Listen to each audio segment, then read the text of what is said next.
आसमान की और रात के वक्त आने वाले की कसम, और तुमको क्या मालूम कि रात के वक्त आने वाला क्या है?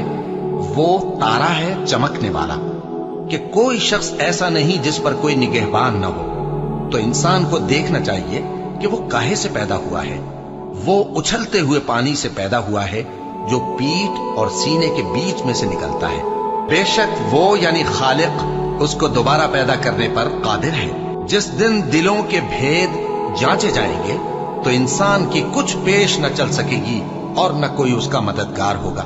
आसमान की कसम जो मेघ बरसाता है, और जमीन की कसम जो फट जाती है, कि ये फैसला कुन कलाम है और ये कोई मजाक नहीं। ये लोग अपनी तदबीरों में लग रहे हैं और मैं अपनी तदबीर कर रहा हूं। तो ऐ नबी सल्लल्लाहु अलैहि वसल्लम, तुम काफिरों को मोहलत दो, बस चंद रोज की मोहलत और दे दो।